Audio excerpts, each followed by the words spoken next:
예, 어제가 민족 최대 명절이라고 하는 설이었고, 이제 내일까지 설 연휴가 이어지게 되죠. 설 연휴, 그 이름에서 보는 것처럼 명절이고 휴일입니다. 어떻게 잘 쉬셨습니까? 네. 뭐 남자분들이야 그런 것 같지는 않고, 먼 거리, 장거리 운전하지 않는 한, 여자분들에게는 그렇게 긍정적인 대답만 나오는 것 같지는 않아요. 명절이 되면 오히려 쉬지 못하는 형편이고 몸도 마음도 그런 경우가 많은 것 같습니다. 그런데 사실 마음이 문제가 아닌가 싶어요. 그러니까 몸이야 이제 가족들이 모이니까 음식 준비하고 일을 하면서 그렇다고 치지만 사실은 마음이 더 힘든 것 아닌가. 그죠? 비단 명절뿐만 아니라 우리의 삶을 이렇게 돌아보면 참 고단한 것 같습니다. 먹고 사는 일이 참 만만치 않고 이런저런 일들로 인해서 참 고단합니다. 이 경우에도 사실 몸보다는 마음이 더 고단하고 그래서 더 힘든 것 같아요. 우리에게는 쉼이 필요합니다. 육체적인 쉼도 필요하고 마음의 쉼은 더더욱 필요합니다. 쉬지 못하는 우리 인생에는 쉼이 절대적으로 필요합니다. 그렇다면 우리는 어디에서 쉼을 얻을 수 있을까요? 어디 좋은 곳으로 여행 가면 될까요? 아니면 하던 일 다 그만두고 며칠 동안 잠만 자면 쉼을 얻을 수 있을까요? 그런 쉼도 필요하겠지만 진정한 쉼은 다른 곳에 있습니다. 우리의 내면의 깊은 곳에서부터 채워지는 쉼이 필요한 거예요. 그래서 우리 안에 다시금 생기가 돌고 우리의 인격과 삶에도 열매로 이어지는 그런 삶, 이를테면 창조적인 쉼, 이런 쉼이 우리에게 필요한 거죠. 오늘은 바로 그런 쉼에 대해서 이야기를 나눌 건데요. 먼저 우리의 인생을 비유할 때 가장 적절한 게 뭐냐면 광야인 것 같아요. 실제로 광야를 가보신 분들은 이 말에 100% 공감을 할 겁니다. 직접 가보면 정말 그 광야, 성경에 나오는 그 광야를 직접 가보면 왜 인생을 광야에 비유하는지 몸으로 느끼게 됩니다. 그래서 광야 하나만으로도 성지에 가야 될 이유가 있는 거예요. 할렐루야. 이스라엘에서 만나게 되는 광야는 제가 몇 차례 소개한 것처럼 매우 척박하고 메마르고 황량한 곳입니다. 1년 강우량이 50mm에서 100mm 정도밖에 되지 않는 아주 척박한 땅이에요. 바로 이런 곳이죠. 여기가 이제 유대 광야고요. 그리고 이게 네게브 쪽, 이스라엘 남쪽에 가는 광야입니다. 자, 이런 상황이다 보니까 식물이 제대로 자랄 수가 없고 한여름에는 50도에 육박합니다. 그 이상 될 때도 있고요.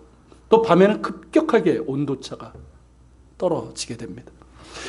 제가 이스라엘 있을 때 이제 6월절이 있는 아마 4월 초였던 걸로 기억을 하는데 그때 이스라엘 남쪽 네게브 저쪽이에요. 저쪽으로 이제 집자 투어를 이렇게 한 적이 있었는데 4월 초임에도 불구하고 낮에는 30도 이상 올라가고요. 해가 딱 지니까 온도가 떨어지는데 10도 밑으로 뚝 떨어지는 거예요.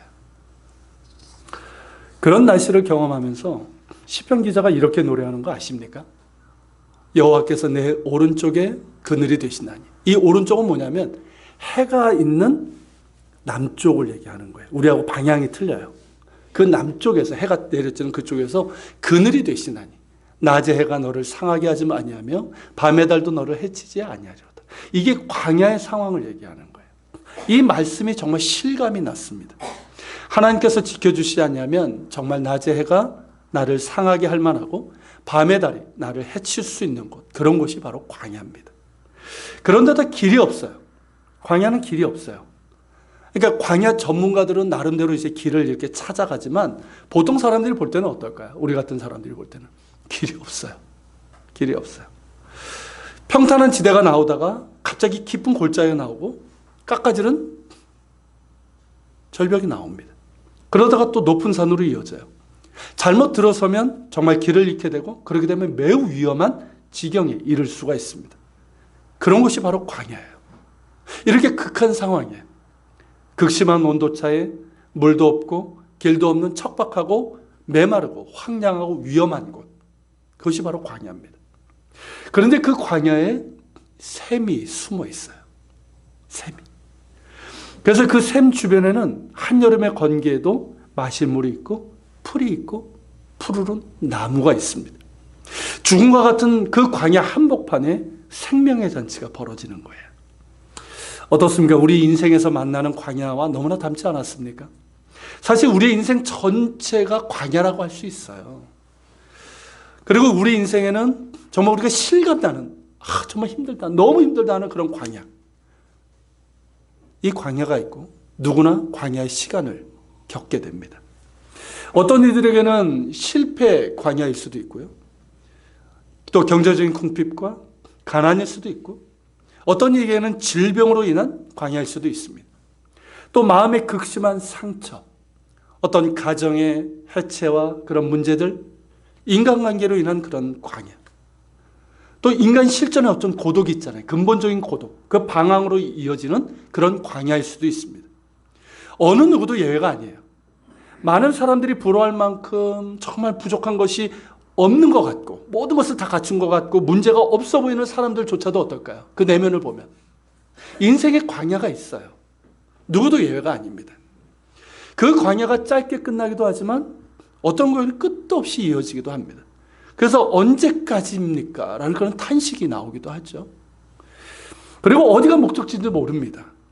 길이 없어서 방황하고 잘못된 길을 길이라 생각하고 맹목적으로 가다가 결국에는 목적지를 찾지 못해서 허무하게, 허망하게 끝나고 마는 그런 인생. 그게 우리 인생인 것 같아요. 그렇다면 우리는 어떨까요? 우리 믿는 자들 말입니다. 우리 믿는 자들에게는 어떨까요? 우리에게도 광야가 있습니다. 예수 믿는다고 해서 인생의 광야 자체가 없어지는 건 아니에요. 우리에게도 인생의 광야가 있고 그 광야에서 매우 힘겨운 시간을 보낼 때도 있습니다. 우리 역시 주님 언제까지입니까? 라는 그런 깊은 탄식이 나올 때가 있단 말이죠. 그런데 차이가 있어요. 믿지 않는 자들과 우리 믿는 자들의 광야에는 분명한 차이가 있습니다. 그게 뭘까요? 우리에게는 인도자가 계시다는 거예요. 우리와 함께 하시는 주님이 계시고 우리와 함께 하셔서 길을 내시고 인도하시는 주님의 은혜가 있다는 거예요. 우리를 푸른 초장과 쉴만한 물가로 인도하시는 주님의 은혜가 우리와 함께하고 있다는 이 사실입니다. 그러기에 우리는 인생의 광야에서 말라 죽지 않습니다. 광야에서 끝나고 마는 허망한 인생으로 우리가 끝나는 것이 아니에요. 다윗이 그의 시에서 노래한 것처럼 내 평생의 선하심과 인자심이 반드시 나를 따르니 내가 여호와의 집에 영원히 살리로다. 그런 결말이 우리의 광야입니다. 그렇게 광야 같은 우리의 인생, 그러나 주님이 함께 하시는 인생이 무엇인지를 잘 보여주는 것이 바로 시편 1편이에요. 이 시는 하나의 그림으로 우리에게 이제 다가오는데요. 시냇가에 심은 나무라는 그런 그림입니다. 자, 시냇가에 심은 나무 어떤 모습으로 그려지십니까? 막 그냥 푸르른 들판이 쫙 있고 그 가운데 맑고 신선한 시냇가가 시냇물이 쫙 흐르고 그 옆에 심겨진 자라고 있는 아주 멋진 나무, 그런 걸 생각하실 거예요. 아마 이런 거, 그죠? 이런 거 생각하실 거예요. 그런데 시편 1편에 나오는 이 나무는 이런 그림과는 거리가 멉니다. 이런 나무, 이런 배경이 아니에요. 이 나무는 앞서 말씀드린 것처럼 이스라엘의 광야에서 만날 수 있는 나무예요. 이스라엘 광야에서. 자, 광야는 비도 내리지 않는 척박한, 메마르고 척박한 땅인데 거기에 샘이 숨겨져 있다고 그랬어요. 그리고 그 샘에서 나오는 물이 골짜기를 타고 흐르기도 합니다. 바로 이런 거예요. 이렇게 흐르기도 합니다. 바로 이게 와디 켈트인데요. 이런 와디 켈트나 엔게디가 바로 그런 경우입니다. 그 척박한 광야 한복판에 솟아나는 샘이 있고 이것이 골짜기를 타고 흘러가게 돼요. 그래서 이 사진에서 보시는 와디 켈트는 여리고로 들어가고요. 그리고 엔게디는 사해로 들어가게 됩니다. 그리고 이스라엘 남쪽 네게보 광야 더 척박한 곳인데 거기에서도 몇 개 안 되지만 그래도 샘이 있어요. 그리고 그 샘이 골짜기를 타고 흘러가서 그 주변에는 푸른 나무들이 자라납니다. 바로 그런 나무를 그리고 있는 거예요. 한번 머릿속으로 한번 그려보십시오. 제가 설명한 것을 토대로. 자, 주변은 광야입니다. 메마르고 척박한 광야입니다. 식물이라고는 가시덤불이 전부이고요. 우기 때 그나마 물이 잠시 흐르는 골짜기가 있어요. 잠시. 아니면 밑에 이제 적지만 물기를 머금은 땅이 있어요. 그런 데서는 뭐가 자랄까요? 로뎀나무, 시띠나무 같은 그런 나무들이 자라지만 그 나무들은 간신히 자라고요. 이파리도 크지 않아요. 그러니까 오늘 이 본문에 나오는 정말 푸르른 시편 1편에 나오는 푸르른 생기가 넘치는 그런 나무와는 거리가 멉니다. 그러나 광야 샘물 그 주변에 있는 나무는 어떨까요? 아무리 그 척박한 환경 속에서도 푸르른 생기를 발하고 풍성한 열매를 맺습니다. 기가 막힌 반전이죠. 바로 그런 그림이에요. 이제 좀 그려지십니까? 바로 이런 거예요. 이게 이스라엘 남쪽 네게부에 있는 그 척박한 때 샘이 나오고 물이 흐르면서 그 옆에 나무들이 있어요. 이것도 마찬가지고요. 샘이 있고 그리고 거기에는 저렇게 울창한 나무가 자랍니다. 그런데 이 나무를 본문에서 보면 뭐라고 하고 있습니까? 시냇가에 심은 나무라고 되어 있어요. 시냇가에서 자라는 나무가 아니라 시냇가에 심은 나무라는 거예요. 자, 심은 나무라는 뜻은 뭘까요? 정확하게 하면 심겨진 나무예요. 자, 그렇다는 얘기는 뭘까요? 이 나무는 원래 여기 있던 것이 아니라는 뜻이죠. 그렇다면 이 나무는 본래 어디 있던 나무일까요? 광야에 있던 나무예요. 그 메마르고 척박한 광야.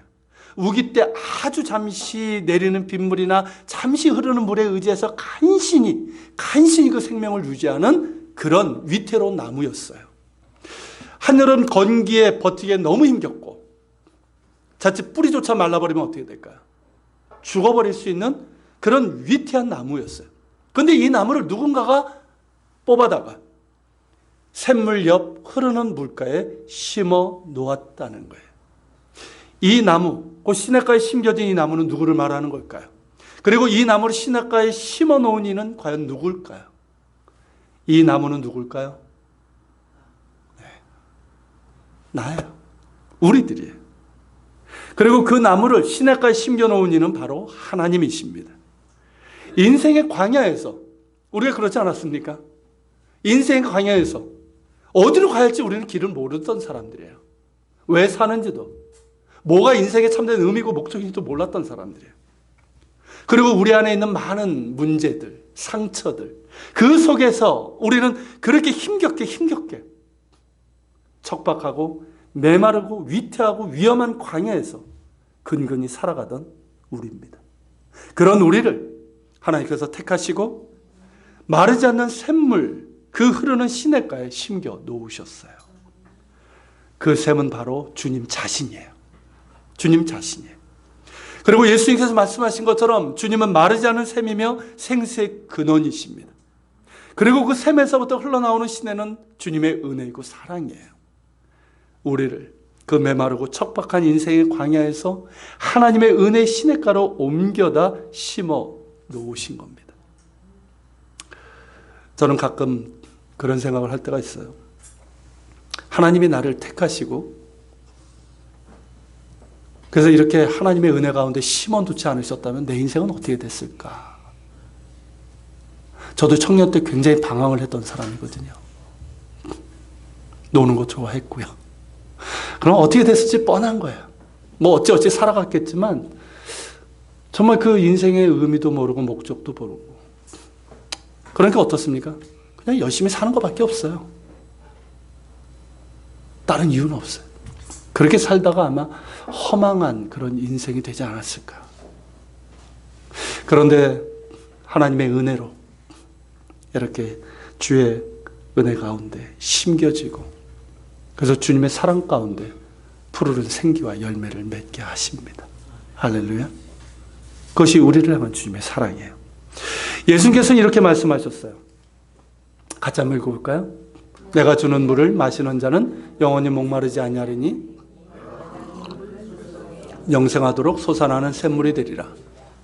그 다음 나는 생명의 떡이니 내게 오는 자는 결코 줄이지 아니할 터이요 나를 믿는 자는 영원히 목마르지 아니하리라. 아멘. 예, 주님 말씀처럼 주님을 믿는 자, 그 주님 안에 거하며 주님과 동행하는 자는 주님 안에 솟아나는 생명의 물을 공급받습니다. 영원히 목마르지 아니할 것입니다. 우리가 인생의 광야를 지날 때 꼭 기억해야 될 것이 바로 이거예요. 때로 우리가 정말 힘겨운 광야를 만난다 할지라도 우리는 이미 생수의 강가, 곧 생명의 근원 되시는, 생수의 근원 되시는 주님의 강가로 심겨진 사람들이라는 사실입니다. 우리의 광야길에는 주님의 생수가 있습니다. 그치지 않는 생수가 있고 마르지 않고 솟아나는 샘물이 있습니다. 그 샘물은 주님께서 주시는 은혜이고 사랑이고 힘이고 능력이고 붙들어 주심이고 인도의 주심입니다. 그러므로 우리의 인생의 광야에서 중요한 것은 주님과의 관계예요. 주님 안에 거하는 것이고 주님과 동행하는 것이에요. 주님을 바라보는 것이고 주님을 의지하는 거예요. 우리 역시 인생의 광야를 걷고 있고 또 만날 수 있단 말이죠. 근데 중요한 건 우리가 주님과의 관계 속에 있다는 것이고 그 관계를 기억하는 거예요. 그것이 바로 우리 안에 마르지 않는 주님의 생수가 공급되는 비결입니다. 이것을 잊지 말아야 됩니다. 여러분, 주님이 곧 우리의 쉼이 되십니다. 주님의 은혜가 우리에게 진정한 쉼을 줍니다. 만일 우리가 인생의 광야에서 정말 극심한 고통이 있는 광야를 만난다 할지라도 우리가 주님 안에 있고 주님의 은혜 가운데 붙잡혀 있다면 우리는 결코 말라 죽지 않습니다. 오히려 평탄할 때 알지 못했던 새로운 은혜를 경험하게 될 것입니다. 극심한 광야의 상향으로 인해서 우리가 힘겨울 것이지만 우리의 영혼은 어떨까요? 다윗이 노래한 것처럼 목마른 사슴이 시냇물을 찾아 헐떡이듯이 내 영혼은 주님을 찾을 거예요. 그럴 때 주님께서 우리에게 생수로 채워주실 것입니다. 그러므로 목마르지 아니할 거예요. 그 속에서 영생하도록 솟아나는 샘물로 채워지게 될 것입니다. 그러므로 절대 말라 죽지 않습니다. 오히려 푸르른 생기로 넘칠 거예요. 그래서 푸르른 잎사귀를 내고 풍성한 열매를 맺게 될 것입니다. 바로 시냇가에 심은 나무처럼 말입니다. 우리 주변에 보면 이러한 시냇가에 심은 나무와 같은 이들이 많아요. 그렇지 않습니까? 정말 혹독한 인생의 광야를 만났지만 그 가운데서 주님의 생수를 경험함으로 시냇가에 심은 나무처럼 정말 푸르른 생기와 풍성한 열매를 맺어서 하나님께 영광 돌리는 분들, 참 아름다운 신앙인들이 많아요. 그런 분들을 보면 어떻게 저럴 수 있나? 그 인생의 저런 혹독한 광야에서 어떻게 저럴 수 있나 하는 생각이 드는데 어떻습니까? 정말 아름다운 그런 모습 아닙니까? 그리고 우리 자신도 그러한 경험을 하게 되죠. 우리 자신이 시냇가에 심은 나무이기 때문입니다. 우리 각자의 인생의 여정은 다르지만 그 가운데서 우리는 주님을 만났고 주님의 은혜를 경험하게 됩니다. 때로는 극심한 고통 가운데서, 방황 가운데서, 혹은 질병의 어떤 상황 속에서 실패와 낙심과 방황과 상처 그 가운데서 만난 주님의 사랑이 있어요. 그 은혜가 나를 살렸고 그 사랑이 나를 메마른 광야에서 말라 죽지 않고 살게 하셨습니다. 다윗의 노래처럼 내 영혼을 소생시키셨고 지금도 소생시켜주고 계십니다. 같이 한번 읽어볼까요? 여호와는 나의 목자시니 내게 부족함이 없으리로다. 그가 나를 푸른 풀밭에 누이시며 쉴만한 물가로 인도하시는도다. 내 영혼을 소생시키시고 자기 이름을 위하여 의의 길로 인도하시는도다. 아멘. 주님의 은혜가, 그 사랑이 나를 소생시키시고 그 광야의 상황에서도 나로 하여금 풀어온 생기와 풍성한 열매를 맺게 하십니다. 그 은혜의 경험이 우리에게 있어요. 우리에게. 저 역시 그러한 은혜의 경험이 여러 번 있었고 경험은 다르지만 지금도 광야의 길을 가고 있다고 저는 생각하고 있고요. 그 광야의 길에서 붙잡아 주시고 공급해 주고 채워 주시는 주님의 생수를 경험하고 있습니다. 우리는 시냇가에 심은 나무입니다. 그러므로 우리가 앞서 찬양한 것처럼 하나님의 사랑 안에 믿음 뿌리 깊게 내리고 주님과 동행하는 우리가 될 수 있기를 바랍니다. 그런 가운데 붙들어 주시고 채워 주시고 풍성하게 공급해 주시는 그 은혜의 생수로 푸르른 생기와 풍성한 열매를 맺는 우리가 될 수 있기를 바랍니다. 가끔 제가 특히 이스라엘에서 이제 시냇가에 심은 나무, 광야에서 가끔 이제 그런 나무를 보면 설명을 할 때가 있는데요. 그러면 이제 어떤 나무냐고 묻는 분들이 있어요. 구체적으로 어떤 나무죠? 시냇가에 심은 나무가. 여러분들도 혹시 뭐 그런 생각 하신 적 있습니까? 그런데 이 나무는 특정 나무라기보다는 시적인 이미지예요. 상징적이고 의미적인 그런 이미지의 나무입니다. 하지만 성지에 있는 나무 중에서 이와 비슷한 나무, 시냇가에 심은 나무와 비슷한 나무가 있냐라고 하면 저는 두 나무를 예를 들고 싶어요. 감람나무와 종려나무예요. 감람나무는 올리브나무고요. 그리고 종려나무는 대추야자 나무입니다. 우리 성경은 이제 감람나무, 종려나무로 번역됐지만 정확하게 말하면 뭘까요? 올리브나무, 대추야자 나무예요. 자, 먼저 올리브나무. 예. 이제는 뭐 올리브 자주 보죠? 우리도 많이 알죠. 이게 올리브나무예요. 이 올리브나무, 이 감람나무는 정말 버릴 데가 없는 정말 유용한 나무입니다. 올리브나무는 굉장히 더디 자랍니다. 저 정도 자라면 몇십 년 자란 거예요. 굉장히 더디 자라지만 나무결은 어떨까요? 굉장히 단단하고 곱습니다. 그래서 그 나무로 이렇게 조각품을 만드는데 비싸요. 비쌀 수밖에 없어요. 나무 재질이 워낙 단단하고 곱기 때문에 그렇습니다. 그리고 올리브 열매죠. 자, 이건데요. 이 열매는 어떨까요? 이 열매는 가을에 수확을 해서 이게 절여 먹어요. 소금이나 이렇게 기름에 절이는데 우리의 김치와 같습니다. 그래서 이스라엘과 중동, 지중해 쪽에서는 매번 식탁에 꼭 오르는 거, 우리가 김치가 오르는 것처럼 똑같이 오르는 게 이 올리브예요. 그 열매를 흡착해서 짜면 뭐가 나오죠? 저 열매를 흡착해서 짜면 기름이 나오죠. 그게 올리브유예요. 올리브 오일. 미국 식약청 FDA에서 선정한 슈퍼푸드 중에 하나죠. 진짜 좋은 기름입니다. 많이 쓰세요. 이렇게 유용한 나무이다 보니까 구약시대 때는 어땠냐면 이 올리브나무 대여섯 그루만 있으면 한 집안이 생계를 유지할 수 있었어요. 여러분 시편 128편 3절에 보면 내 식탁에 둘러앉은 자식들은 어린 감람나무 같으리로다. 이 말씀이 있죠. 자, 어린 감람나무들이 자라서 크게 되면 어떨까요?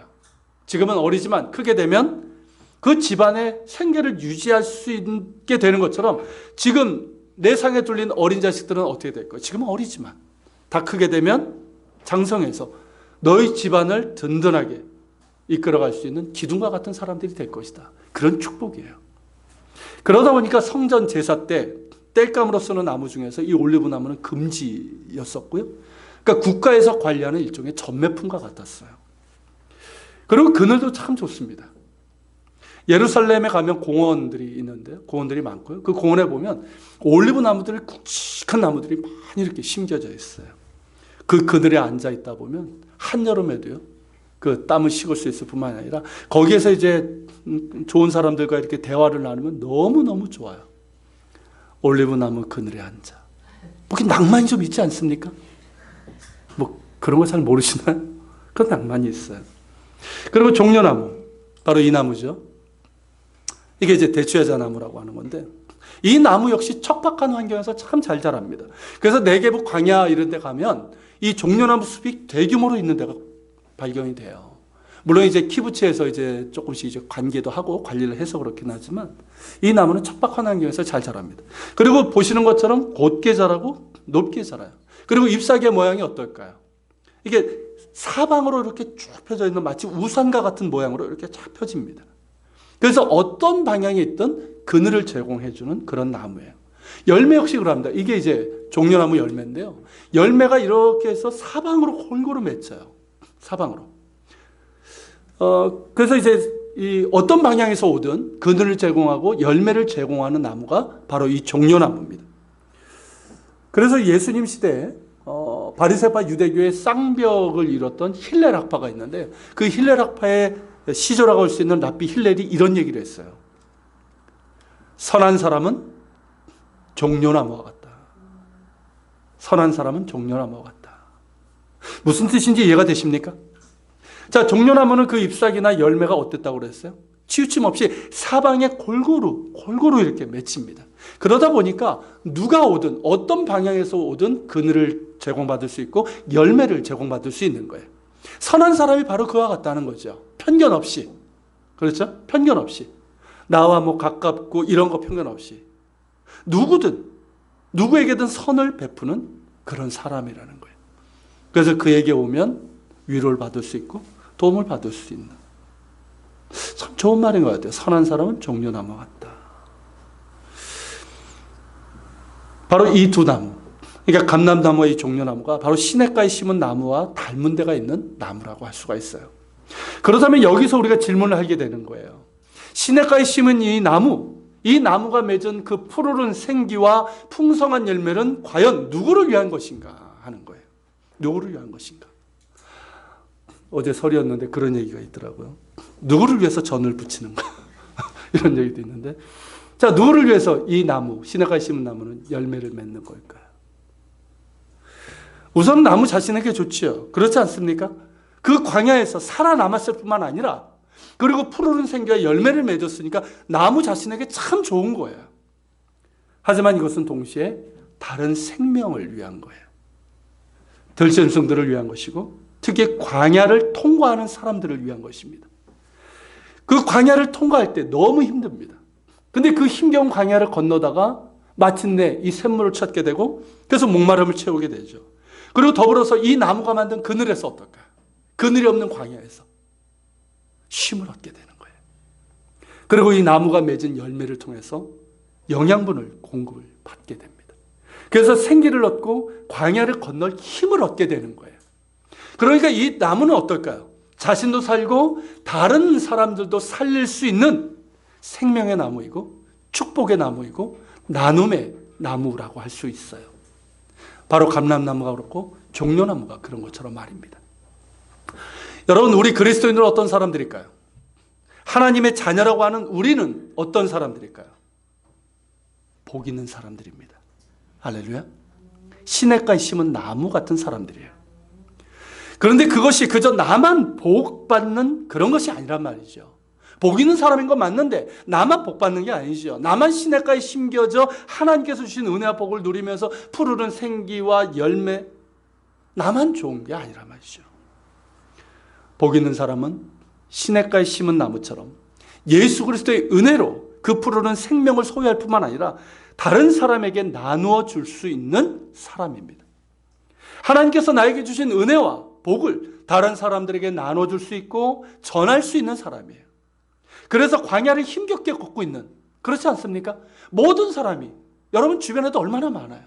힘겹게 광야를 걷고 있는 그들이 나를 통해서 예수 그리스도의 사랑을 알게 되고 나를 통해서 하나님과 관계를 맺게 되는 그런 통로가 될 수 있는 사람입니다. 이 얼마나 복되고 아름다운 사람의 모습입니까? 인생의 광야에서 나를 택하시고, 그래서 나를 하나님의 은혜 강가로 심어 놓으시고 그 은혜와 사랑 가운데서 깊게 뿌리 내리고, 그래서 푸르른 생기와 풍성한 열매를 맺는 사람. 그렇게 시냇가에 심은 나무처럼 나를 통해서 인생의 광야에서 지치고 메마르고 길을 모르고 방황하는 이들이 쉼을 얻고 위로와 용기를 얻고, 그리고 무엇보다 생수의 근원 되시는, 그리고 길이요 진리요 생명이 되시는 주님을 알게 되는 은혜의 통로요 축복의 통로가 되는 사람. 너무나도 복되고 아름다운 사람의 모습입니다. 바로 우리의 모습이 될 수 있기를 바랍니다. 우리 한 사람 한 사람이 모두 복 있는 사람, 시냇가에 심은 나무와 같이 주님 안에서 참된 쉼을 얻고 그 은혜로 말미암아 푸르른 생기와 풍성한 열매를 맺어서 그것으로 다른 이들에게 위로와 용기와 힘을 주고 주님의 사랑을 전할 수 있는 은혜의 통로, 축복의 통로가 다 될 수 있기를 바랍니다. 그러기 위해서는 더욱 주님 안에 거하십시오. 은혜의 자리에 계십시오. 여러분 안에 메마르면 안 돼요. 오늘 말씀처럼 하나님의 말씀을 가까이 하면 즐거워하며, 복 있는 사람은 그렇지 않습니까? 하나님의 말씀을 즐거워한다고 그랬어요. 하나님의 말씀이 그에게 공급하는 생수의 통로예요. 그래서 하나님의 말씀을 즐거워하며 그 말씀을 주야로 묵상하고, 제가 지난주에 말씀드렸던 것처럼 정말 그 말씀 하나하나 가지고 기도하는 거예요. 그러면서 그 말씀에 따라 거룩한 순종의 삶을 살아가는 거예요. 말씀에 따라 하나님의 뜻이 무엇인지 분별하면서 악인들의 꾀를 따르지 아니하며 죄인들의 길에 서지 아니하며 오만한 자들의 자리에 앉지 않는 구별된 거룩의 순종이 있어야 됩니다. 그런 가운데 주님 사랑과 말씀 안에 믿음 뿌리 깊게 내리고 그 은혜 안에서 힘을 얻고 여러분들의 믿음이 자라고 인격과 삶의 열매를 맺어 가시기를 바랍니다. 주님의 사랑과 그 은혜와 말씀 안에서 푸르른 생기와 풍성한 열매를 맺어갈 때 우리는 시냇가에 심은 나무처럼 복 있는 사람의 삶을 살아갈 수가 있습니다. 우리가 맺은 열매로 하나님께 영광이 되고요. 하나님께서 얼마나 기뻐하시겠어요. 그리고 영광 돌리는 사람이 될 뿐만 아니라 우리를 통해서 많은 사람들이 하나님의 사랑을 경험하게 되고 살아나게 되는 축복의 통로가 될 것입니다. 그런 우리 모두가 될 수 있기를 주님의 이름으로 축원합니다. 옆에 있는 분들에게 한번 축복하면서 합시다. 당신은 복 있는 사람입니다. 시냇가에 심은 나무입니다. 자, 우리 같이 한번 기도하겠습니다. 자, 오늘 말씀을 기억하면서 우리 같이 기도합시다. 주님, 오늘 시편 1편을 통해서 우리가 복 있는 사람, 시냇가에 심은, 아니 심겨진 나무 같은 그런 사람의 모습을 보았습니다. 우리 인생의 광야에서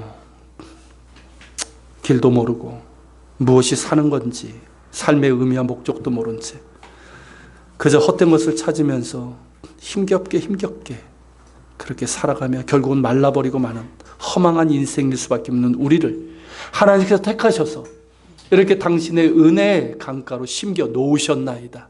주님 감사합니다. 더욱더 주님 사랑 안에 믿음뿌리 깊게 내리게 하여 주옵소서. 하나님의 말씀을 즐거워하며 그 말씀을 통해서 계속해서 영적인 공급을 받게 하여 주시고 은혜 가운데 있게 하여 주옵소서. 그리고 주님 복 있는 사람답게 하나님의 말씀을 주야로 묵상하며 무엇이 정말 하나님께서 기뻐하시는 길인 줄 알며 죄인의 길, 악인의 꾀, 그리고 오만한 자리의 자리 기웃거리지 않게 하시고 복 있는 자의 길을 계속할 수 있는 저희들 되게 하옵소서. 그래서 우리가 맺은 그 푸르른 생기와 풍성한 열매를 통해서 하나님께 영광 돌릴 뿐만 아니라 인생과 광야에서 지친 그 사람들이 나를 통해서 우리를 통해서 쉼을 얻고 위로와 용기를 얻고 그리고 생명의 그 생수의 근원 되시는 주님을 알게 되는 은혜의 통로, 축복의 통로가 될 수 있도록 주님 우리를 붙들어 주시고 더욱더 은혜 가운데 있게 하여 주옵소서. 우리 같이 기도하며 주님 앞에 나아갑시다.